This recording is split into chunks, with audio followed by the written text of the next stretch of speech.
A B and C ముగ్గురు ఒక partnership తోటి బిజినెస్ స్టార్ట్ చేశారు.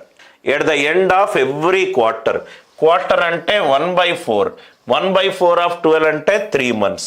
ఫస్ట్ 3 months ఒక రేషియో తోటి ఉన్నారు, నెక్స్ట్ 3 months ఒక రేషియో తోటి ఉన్నారు, మళ్ళీ 3 months ఒక రేషియో తోటి ఉన్నారు, మళ్ళీ 3 months ఒక రేషియో తోటి ఉన్నారు.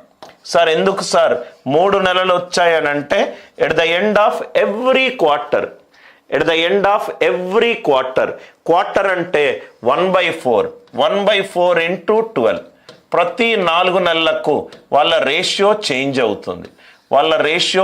వాళ్ళు పెట్టిన పెట్టుబడి చేంజ్ అవుతుంది. ఎలా చేంజ్ అవుతుంది చూద్దాం. ఫస్ట్ ఏమో ఉన్న వాల్యూ ఏంటి 4:2 ఉన్నాయి. ఫస్ట్ 3 months తర్వాత ఏ హాఫ్ అవుతుంది, మళ్ళీ హాఫ్ అవుతుంది, మళ్ళీ హాఫ్ అవుతుంది, ఇక్కడ ఏ హాఫ్ అవుతుంది, ఇక్కడ ఏ హాఫ్ అవుతుంది, ఇక్కడ ఏ హాఫ్ అవుతుంది, అంటే 1/8 అవుతుంది. కానీ ఇక్కడ ఏ వాల్యూ 4 ఇచ్చాడు కాబట్టి అన్నిటినీ 2 తోటి లబ్ధం చేద్దాం. ఇది 8, ఇది 4, ఇది 18.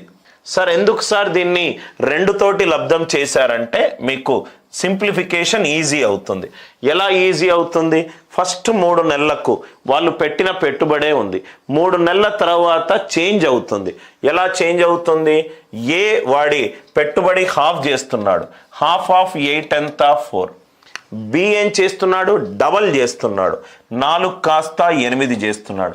సి పెట్టుబడిని ఏమీ చేంజ్ చేయట్లేదు, ఇది 18 ఉంది.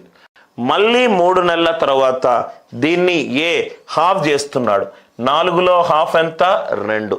బి దాన్ని డబల్ చేస్తున్నాడు, సి అసలు దాన్ని చేంజే చెయ్యట్లేదు 18. మళ్ళీ 3 నెలల తర్వాత ఇక్కడ దీన్ని హాఫ్ చేస్తున్నాడు. ఇక్కడ నేను 4 తీసుకున్నాను అనుకోండి, 1/2 ఆఫ్ 4 2 వస్తుంది, 2 ఇంటూ 1/2 1 వస్తుంది, 1 ఇంటూ 1/2 ఇక్కడ హాఫ్ వస్తుంది. నాకు భిన్నాలతోటి యాక్ట్ చేయడం రైట్, కొంచెం క్యాల్కులేషన్ కంబర్సం. ఇది డబల్, ఇది 18. ఇదేమో ఫస్ట్ పెట్టుబడి 3 నెలల తర్వాత ఇది హాఫ్ అయింది, బి డబల్ అయింది, సి యాజ్ ఇట్ ఈజ్ ఉంది. మళ్ళీ 3 నెలల తర్వాత ఇది హాఫ్ అయింది, ఇది డబల్ అయింది, ఇది యాజ్ ఇట్ ఈజ్ ఉంది. ఇది మళ్ళీ హాఫ్ అయింది, ఇది డబల్ అయింది, ఇది సేమ్ ఉంది. అంటే A:B:C ఏమవుతుంది? A:B:C 8 + 4 12, 12 + 2 14, 14 + 1 ఎంత 15. ఏ వాల్యూ ఎంత 15. బి 4 + 8 12, 12 + 16 28, 28 + 32 ఇది 60. సి 18 18 18 18 72, 15:60:72. సో ఇక్కడ దీన్ని ఇంకా సింప్లిఫై చేస్తే right, 3 5s are 320s are 324s are 324s are. So దీన్ని మళ్ళీ 2 తోటి మల్టిప్లై చేస్తున్నాను. 5 2s are 22s are ఇది 48. సార్ ఎందుకు సార్ చేస్తున్నారంటే ఇక్కడ చూడండి సార్, ఏ ప్రాఫిట్ ఎంత అన్నాడు 24,000 అన్నాడు. ఏ ప్రాఫిట్ 24,000 అన్నాడు. 1 కాస్త 4 అయింది, యూనిట్ డిజిట్లో 1 కాస్త 4 అయింది. కొంచెం నేను దీన్ని రైట్, 1 కాస్త 4 అయింది, 1 4s are 4, 1 4s are 4. మొత్తం ఎంత అన్నాడు? మొత్తం టోటల్ ప్రాఫిట్ అన్నాడు. 10 + 40 ఎంత 50, 50 + 48 ఎంత 98. 98లో యూనిట్ డిజిట్ ఏంటి 8. 1 4s are 4, 8 4s are 32. Answer unit digit 2 ఉండాలి.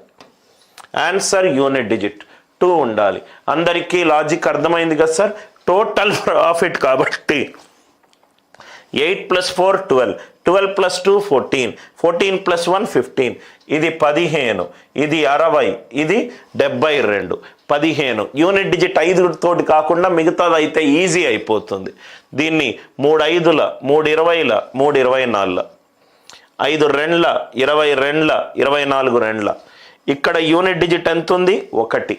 ఇక్కడ ఏ ప్రాఫిట్ ఎంత అన్నాడు 24,000. 1 4s are 4, 1 4s are 4, 1 4s are 4.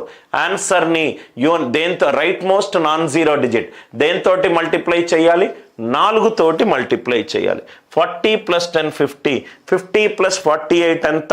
98. 98లో unit digit ఎంత? 8. 8 4s are 32. Answer unit digit ఎంత ఉండాలి? 2 ఉండాలి. ఆన్సర్ యూనిట్ డిజిట్ ఎంత ఉండాలి? 2 ఉండాలి. అందరికీ ఈ లాజిక్ క్లియర్గా, I hope the idea it is very much clear.